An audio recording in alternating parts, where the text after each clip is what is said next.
예, 이번 시간에는 95페이지를 다시 한번 보십니다. 조는 모습 보이면 빨리 쉬도록 하겠습니다. 예, 95페이지 보시게 되면 도시개발구역의 해제 의제입니다. 우선 1번과 관련되어 동그라미 2번은 공사가 제대로 완료되었을 때 다음날 해제된 것으로 의제하고, 동그라미 1번입니다. 도시개발구역이 지정 고시된 날부터 3년 되는 날까지 실시에 인가 신청하지 아니한 경우는 3년 되는 다음날 도시개발구역 지정은 해제된 것으로 본다. 3년 동그라미 놓습니다. 다음 날 추정 놓습니다. 잠깐 우리가 이해하실 것이 있습니다. 지구단위 계획은 실시계획에 포함되었던 사안입니다. 그러면 도시개발구역이 지정되었을 때 도시개발구역은 도시지역 및 지구단위계획구역으로 결정 고시된 것으로 의제하면, 저 지구단위계획구역에는 지구단위계획이 수립해야 되죠. 지구단위계획은 몇 년? 3년 내 지구단위계획을 결정 고시해야 됩니다. 그래서 도시개발구역이 지정되게 되면 지구단위계획구역이 의제되기 때문에 지구단위계획을 포함한 실시계획을 3년 내 인가 신청해야 되고, 인가 신청하지 않았다면 3년 되는 다음날 도시개발구역 지정은 해제된 것으로 의제하게 됩니다. 그래서 도시개발구역과 동시에 개발계획을 수립한 경우에는 저 도시개발구역이 지정 고시된 날부터 3년 내 지구단위계획이 포함된 실시계획을 인가 신청해야 되는데, 신청하지 않았다고 하면 3년 되는 다음날 도시개발구역은 해제된 것으로 의제하게 됩니다. 그리고 두 번째입니다. 투기가 발생할 수 있는 지역은 구역을 지정하고 개발계획을 수립할 수 있습니다. 그래서 이번 3기 신도시 발표는 도시개발구역을 먼저 지정하고 나중에 개발계획을 수립하는 상황인데, 이 개발계획도 제때 나와야 되죠. 그래서 도시개발구역이 지정 보이되면 2년 내 개발계획을 수립해야 되고, 저 개발계획이 수립되게 되면 첫 번째와 똑같은 요건을 갖추게 됩니다. 계획이 수립된 구역이거든요. 그러면 저 계획 수립된 날부터 3년 이내에 실시계획을 인가 신청해야 되는데, 인가 신청하지 않는다면 3년 되는 다음날 도시개발구역 지정은 해제되게 됩니다. 그래서 첫 번째 경우 구역 지정 후 몇 년? 2년 내 개발계획 수립해야 되고, 계획이 결정되었다면 몇 년? 3년 내 실시계획 인가 신청하도록 되어 있습니다. 다만 도시개발구역의 단위 면적이 330만 제곱미터 이상의 경우는 저 2년 그리고 3년이 각각 5년으로 기한을 연장시켜줍니다. 단위 면적이 워낙 넓다 보니 구역 지정 후 몇 년? 5년 이내에 개발계획 수립해야 되고, 개발계획이 수립되었다고 하면 몇 년? 5년 내 실시계획 인가 신청하도록 되어 있습니다. 그래서 동그라미 1번을 다시 한번 보십니다. 구역 지정 후 3년 이내 실시계획 인가 신청하지 아니하는 경우는 3년 되는 다음날 도시개발구역 지정은 해제된 것으로 본다. 다음 날 줄쳐놔야 됩니다. 다음 날 빠지게 되면 바로 틀린 질문으로 파악해 놓습니다. 그리고 2번입니다. 도시개발구역 지정 후 실개발계획을 수립한 경우 2년 되는 날까지 개발계획 수립 고시하지 아니하면 2년 되는 다음날 해제된 것으로 본다. 다만 도시개발구역의 면적이 330만 추놓습니다. 5년으로 한다. 그리고 2번입니다. 330만 제곱미터 미만의 도시개발구역에 대해 개발계획이 수립 고시되면 3년 되는 날까지 실시계획 인가 신청하여야 하고, 신청하지 않으면 3년 되는 다음날 해제된 것으로 본다. 확인되셨습니다. 그리고 그 단위 면적이 330만 제곱미터 이상일 때는 얼마? 5년. 그래서 해제에 관한 사항을 그렇게 각각 확인해 놓습니다. 그리고 3번 마음 편해 보십니다. 도시개발구역 해제 의제 효과 찾았습니다. 도시개발구역의 지정이 해제 의제된 경우 해당 도시개발구역 지정 전에 용도 지역, 지구 단위 계획구역으로 각각 환원되거나 폐지된 것으로 본다. 그래서 개발 사업이 제대로 이루어지지 않았다고 하면 도시개발구역 지정 전에 용도 지역으로 환원되도록 되어 있습니다. 단서 잠깐 확인하십니다. 공사 완료라는 말 찾으셨죠? 공사 완료 동그래 놓습니다. 공사 완료된 경우에는 환원된 것으로 보지 않는다. 확인되시겠습니까? 그래서 만약 시험에 개발 사업이 완료되어 도시개발구역 지정이 해제되면 종전 용도지역으로 환원된다. 이 말 나오면 틀립니다. 개발 사업 완료란 말이 있다고 하면 환원에 관한 문제가 발생하지 않는다. 그렇게만 파악해 놓습니다. 그리고 제5절 시행자 변경 사유에 대해 보시는데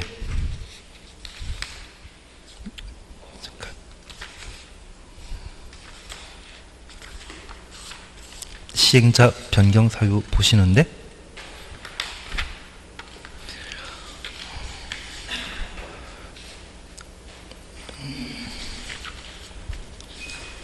예, 그냥 96페이지 봐주십니다. 96페이지 보시는데 잠깐 이렇게만 봐주십시오. 지금 우리가 1단계와 관련된 도시개발 사업에 대해서는 모두 함께 보셨고 이제 2단계 사항으로 시행자와 실시 계획에 관한 내용을 함께 살펴봅니다. 2단계 주된 목적은 무엇이다? 실시계획 인가받는 것이 목적입니다. 내가 살 집을 만들기 위해서는 뭐 받아야만 집을 만들 수 있다? 건축 허가. 그래서 도시개발 사업에 착수하고자 한다면 실시계획을 인가받아야만 도시개발 사업을 시작할 수 있습니다. 그러면 저 실시계획은 시행자가 작성하게 되는데 저 시행자는 도시개발 사업을 시행할 수 있는 자격 가진 자가 여러 존재합니다. 그래서 철도공사도 도시개발 사업 할 수 있고 주택공사도 도시개발 사업 할 수 있으며 심지어 도시개발구역 안에 토지 소유자가 개발 사업을 시행할 수 있습니다. 다만 우리 약속하신 게 있습니다. 철도시설공단이란 말이 있습니다. 철도시설공단은 오직 무엇만 개발할 수 있다? 역세권 개발 사업만 할 수 있습니다. 그러면 이 도시개발 사업을 시행할 수 있는 자는 참 다양한데 이들은 지정권자에게 도시개발 사업 시행자로 지정받은 때 개발 사업을 시행할 수 있습니다. 그러면 우리가 다시 하나 이해하실 것이 있습니다. 여기 지정권자는 국토교통부 장관, 시도의사, 대도시장이거든요. 특별히 국가, 지방자치단체는 모두 행정청이라 불리우는데 저 행정청이 도시개발 사업하고자 한다면 지정권자에게 지정받은 때에만 도시개발 사업을 시행할 수 있습니다. 그리고 저 행정청을 제외한 자를 비행정청이라 하고 이들이 도시개발 사업 시행하고자 한다면 지정권자에게 지정받은 때에만 도시개발 사업을 시행할 수 있습니다. 다만 우리 이것 하나 기억하셔야 됩니다. 우리 국토계획법 공부하시면서 시설사업 기억나시죠? 시설사업은 입안권자가 실시계획 작성에서 결정권자에게 인가받아야 했었습니다. 시설사업 안 되면 이게 헷갈리십니다. 저 입안권자 도시군 계획설 사업을 시행하게 되었을 때 행정청은 따로 지정받을 필요 없는데 비행청만 시행자 지정받아 도시군 계획설 사업을 했었습니다. 그런데 개발법은 도시군 계획설 사업과 달리 국가 지방자치단체도 지정권자에게 지정받은 때에만 도시개발 사업을 시행할 수 있습니다. 그래서 만약 문화부 장관이 관광단지를 만들겠다고 하면 그 문화부 장관은 국토교통부 장관에게 도시개발사업 시행자 지정받은 때만 시설 사업을 할 수 있습니다. 그래서 개발법에서는 누구든 관계없이 지정권자에게 지정받은 때에만 도시개발 사업을 시행할 수 있다. 그렇게 기억해 주셔야 됩니다. 그리고 두 번째 우리가 하나 봐주실 것이 있습니다. 그러면 도시개발 사업 할 수 있는 여러 사람들 중에 누구나 지정권자의 지정받아 사업할 수 있는데, 특별히 사업 시행 방식이 전부 환지 방식인 경우에는, 전부 환지 방식은 환지는 사전 현금 보상하는 것이다, 사후 현물 보상하는 것이다. 사후 현물 보상하는 방식입니다. 그러면 이 환지 방식의 경우에는 도시개발구역 안에 토지 소유자가 도시개발 사업 다 끝날 때 새로 조성되는 땅을 환지 형태로 받게 됩니다. 그래서 사업 시행 처음부터 끝까지 토지 소유자가 존재하는 형태로서 이 전부 환지 방식의 경우에는 토지 소유자가 직접 사업 시행할 수 있도록 토지 소유자가 스스로 만들게 되는 조합이 사업 시행자로 우선 지정되게 됩니다. 그래서 전부 환지란 말 쓰게 된다고 하면 토지 소유자 알아서 도시개발 사업 시행하라고 토지 소유자 도시개발조합을 우선 사업 시행자로 지정하도록 되어 있습니다. 취지는 이해되시겠습니까? 그런데 우리가 잠깐 이해하실 것이 있습니다. 만약 전부 환지 방식을 토지 소유자 직접 도시개발 사업하게 되면 저 사업은 잘 되겠습니까? 안 되겠습니까? 안 된다. 그렇게 해주셔야 됩니다. 가끔 우리가 피자를 먹다 보면 피자 오늘 토핑 조각이 나한테는 하나밖에 없는데 옆에 친구는 토핑 조각이 2개 올라가면 마음에 서운하지 않으셨습니까? 예, 서운하셨습니다. 그래서 이 토지 소유자가 서로 직접 도시개발 사업을 시행하게 된다고 하면 서로 간에 환지 받는 거 가지고 서로 싸울 수밖에 없습니다. 그래서 전부 환지 방식일 때 토지 소유자 조합이 사업 시행자로 우선 지정되게 된다면 이것은 잘 안 되는 것을 전제해서 이들이 사업 시행하도록 되어 있습니다. 다만 이런 전부 환지 방식이라 할지라도 특별한 요건을 갖추게 되면 지방자치단체 등을 우선 사업 시행자로 지정할 수 있습니다. 지방자치단체 등을 우선 사업 시행자로 지정할 수 있는 사유는 지병동입니다. 그래서 가끔 병원 가시게 되면 A병동이 있고 B병동이 있다 보면 나중에는 G병동도 있거든요. 그래서 여기 G병동과 관련된 사항을 꼭 한번 살펴주셔야 됩니다.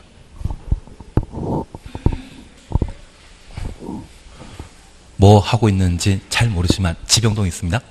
그리고 두 번째 봐주실 것이 있습니다. 그러면 이들을 도시개발 사업 시행자로 지정해야 되는데 도시개발 사업 시행자가 제대로 사업을 못하게 된다면 시행자 변경해서라도 사업을 추진해야 되거든요. 일실, 이착. 사업 시행자 부도 발생했다고 하면 도시개발 사업을 제대로 시행할 수 있는 자격 있다 없다? 돈 없는 사람은 개발 사업 못하는 겁니다. 그래서 일실, 이착. 일실, 이착에 해당되면 시행자가 뭐 한다? 변경한다. 근데 얘가 28회 때, 29회 때 시험에 나왔거든요. 올해 시험에 나온다 안 나온다?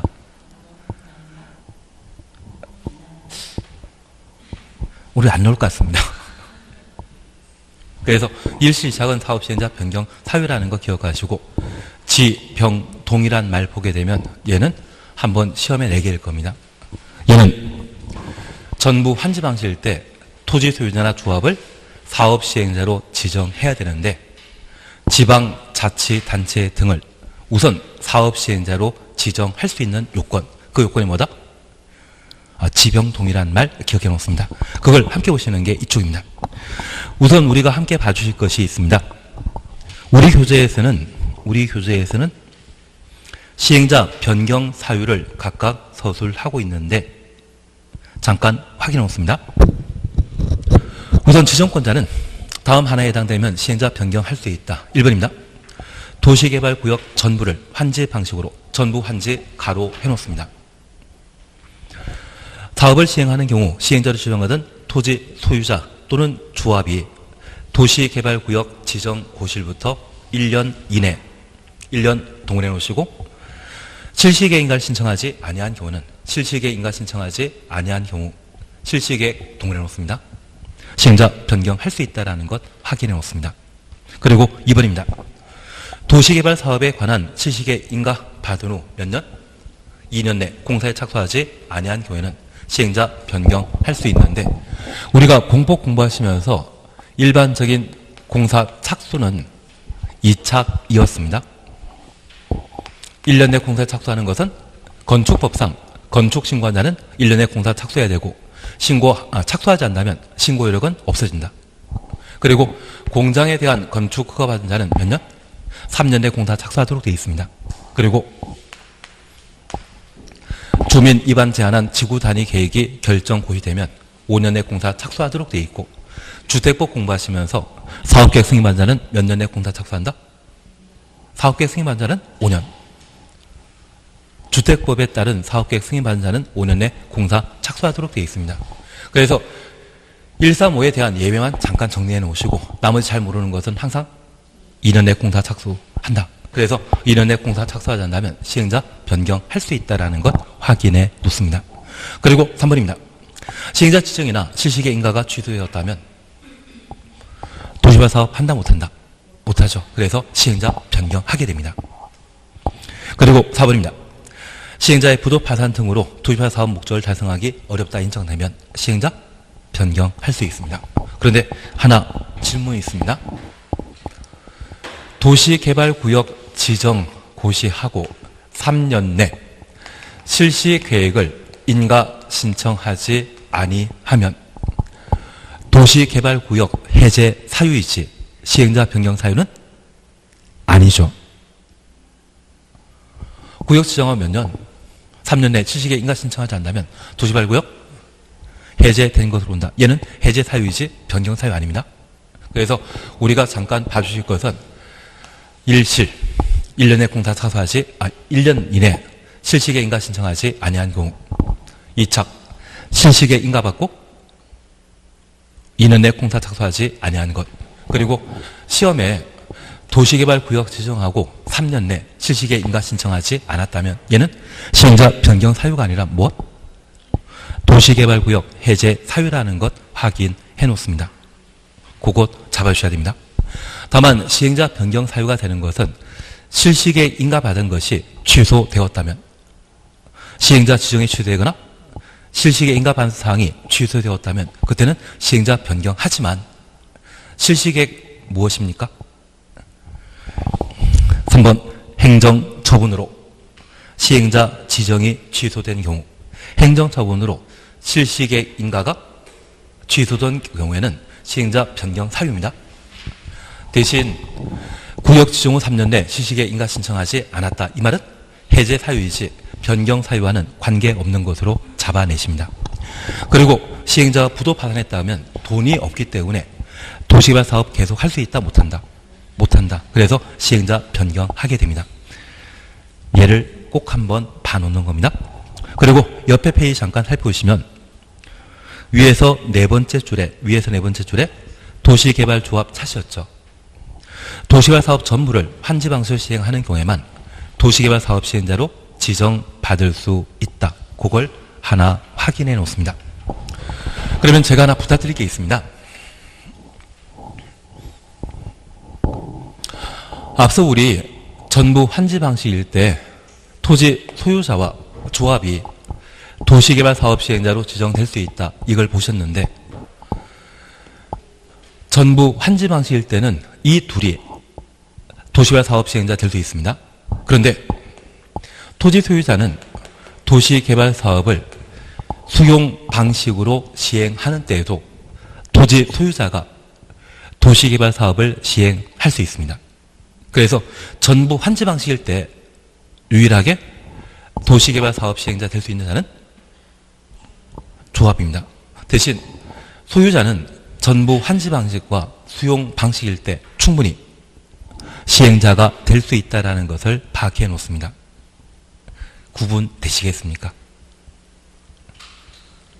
그래서 만약 시험에 조합은 전부 환지 방식일 때 시행자 될 수 있다?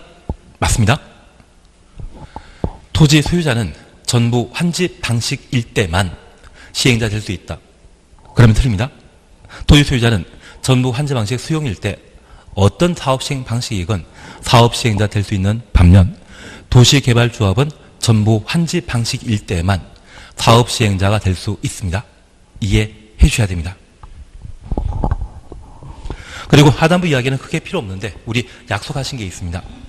신탁은 누구만 할 수 있다? 민간만. 대행은 공공은 대행할 수 있고 신탁은 민간만 할 수 있다는 것을 기억해 놓습니다. 한 장 넘기십니다. 도시개발조합에 대해서는 별표 3개 돼 있으시죠? 예, 잠깐 확인하십니다. 우선 1번입니다.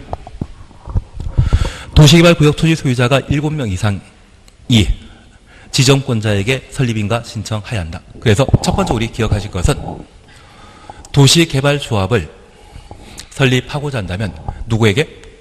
인가 받아야 된다. 지정권자에게. 그런데 우리가 함께 공부하시는 조합이 3군데 나옵니다. 개발법의 도시개발조합, 앞으로 조정법 공부하시게 되면 정비사업조합을 공부하게 됩니다. 그리고 주택법의 지역 직장주택조합을 공부하시게 될 거거든요. 그런데 지정권자에게 조합 설립 인가 받는 것은 여기만 유일하고 주택조합이나 주택조합이나 정비사업조합은 시군구청장에게 조합 설립 인가 받도록 되어 있습니다. 그래서 인가권자는 대부분 시군구청장이지만 도시개발법에서는 누구? 지정권자가 인가권자라는 것 구분해 놓습니다. 그리고 두 번째 우리가 기억하실 것이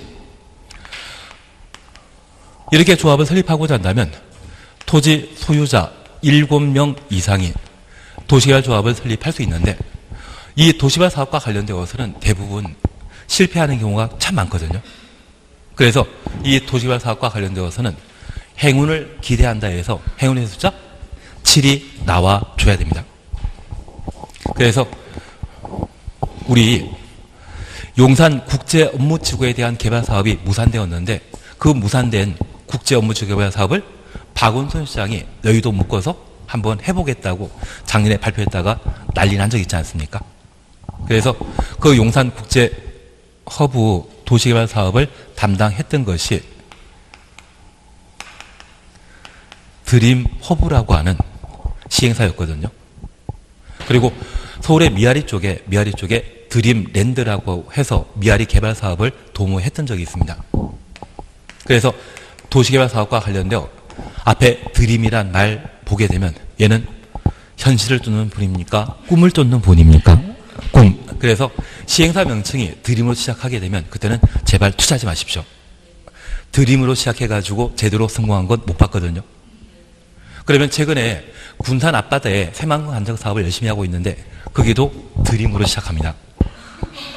그래서 새만금 간척 사업은 원하는 대로 잘 진행되고 있다, 잘 안 되고 있다. 아십니까?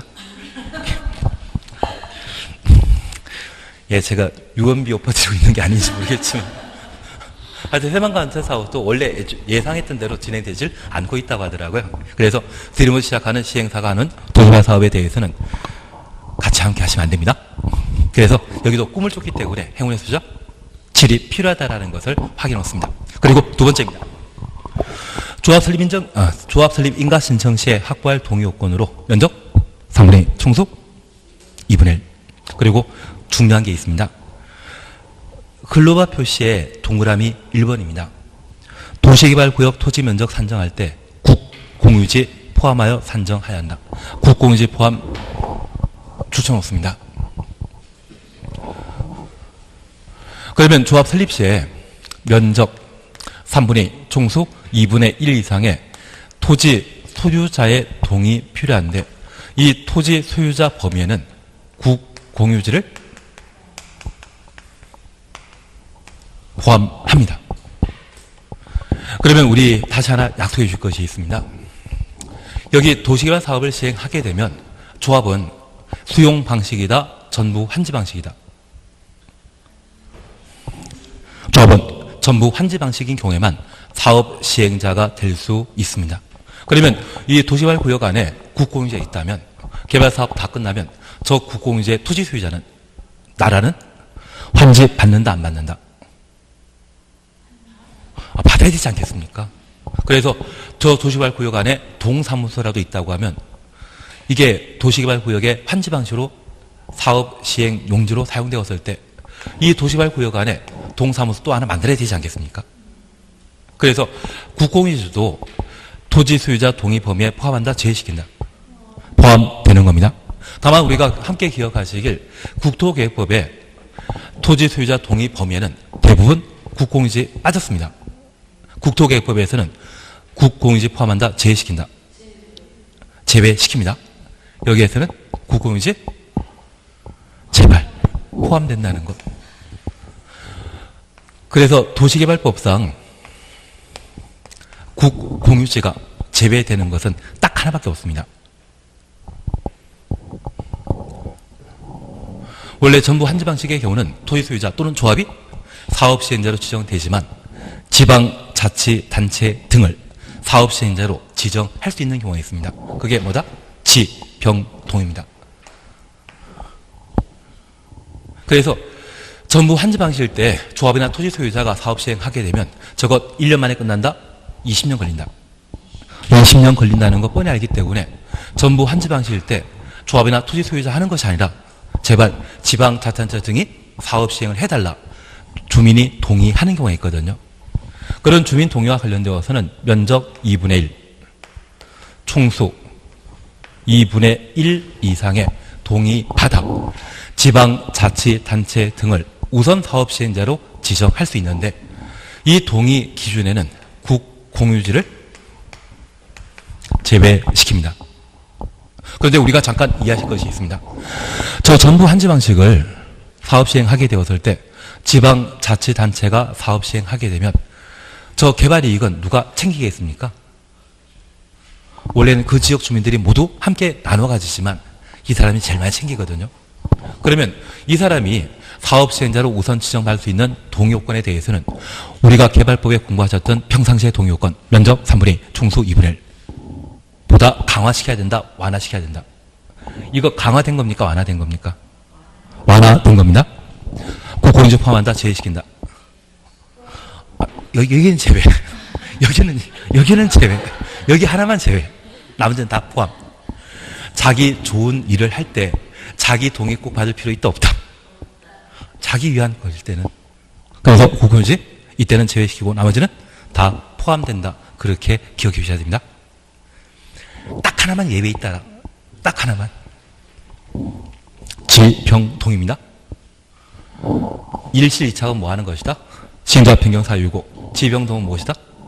전부 환지 방식일 때 지방자치단체가 우선 사업 시행자 되는 요건입니다. 앞으로 10번, 20번 더 들 겁니다. 예, 그래서 지금 조합 설립 시에는 국공유지 포함한다, 빠진다. 포함한다라는 것 확인해 놓습니다. 그리고 4번, 2번, 3번, 4번 그냥 지나가십니다. 그리고 5번 잠깐 확인하십니다. 조합 설립인가에 동의한 자로부터 토지를 취득한 자는 조합 설립인가에 동의한 것으로 본다. 하나 이해하실 것이 있습니다. 우리가 민법 공부하시면서 승계는 포괄 승계와 특정 승계로 구분했는데 만약 부동산이 매매 등의 방법으로 소유권이 이전되었을 때 승계 형태는 포괄 승계이다, 특정 승계이다. 특정 승계입니다. 그래서 물권에 해당되는 등기부에 표시되어 있는 권리관계에 대해서는 승계하지만 채권 관계는 승계하는 거 아니거든요. 그러면 저 부동산 매매하게 되었을 때 종전 매도인이 각종 개발 사업에 대한 개발 사업에 동의 승낙했다면 매수인은 저 동의 부분은 원래 채권 관계이거든요.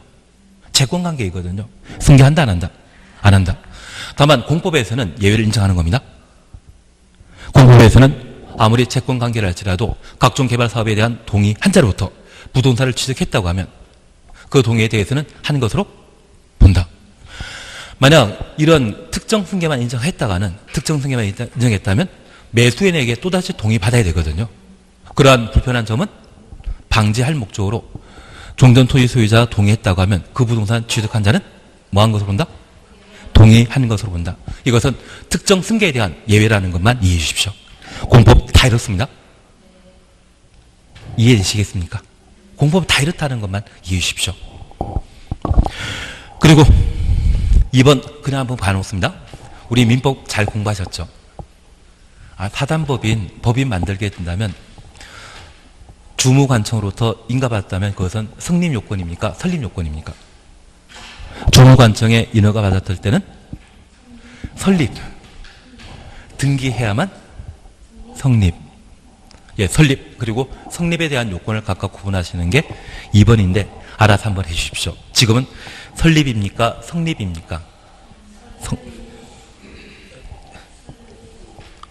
설립이 아니라 성이라 돼 있지 않나요? 밑에서 5번째 줄에 이 조합의 성립 시기. 그러면 등기한 때이고, 그리고 인허가 받았다고 하면 설립. 괜한 이야기를 했나 봅니다. 잘 알고 있으신 겁니다. 그리고 3번입니다. 조합은 자격입니다. 조합은 자격입니다. 도시개발구역의 모든 토지 소유자는 조합원이 되어버립니다. 그래서 가로 속에 동의 여부를 불문하고 조합이 설립되면 토지 소유자는 모두 강제적으로 당연 조합원이 된다. 그러면 우리가 잠깐 이해하실 것이 있습니다. 여기에 도시개발 사업이 이루어지게 되면 도시개발조합은 사익사업하는 것이다, 공익사업하는 거다. 공익사업을 해주십시오. 공법에 정해진 각종 사업은 다 뭐다? 예, 지금 우리 한 40분 다 돼가 쉬었다 하십니다. 요것만 하고 쉬었다 하십니다. 요것만 하고 쉬었다 하십니다. 그리고 원래 2시 반에 끝내야 되는데 쉬었다가 2시 40분 다들 지금 졸려하시는 중이신데 예, 우리 잠깐 이해만 해주십니다. 여기 도시개발 사업은 공익사업이다, 사익사업이다? 공익사업입니다. 그 도시개발 사업 하고자 하는 도시개발조합도 공익을 목적으로 설립되었기 때문에 도시개발구역의 토지 소유자는 모두 강제로 조합원이 되는 겁니다. 찬성하건 반대하건 관계없이 모두 강제로 조합원 된다라는 것 확인해 놓습니다. 4번 법인격에 대해서는 그냥 건너뛰십니다. 그리고 동그라미 2번은 봐야 되는데 치웠다가 30분 더 하겠습니다.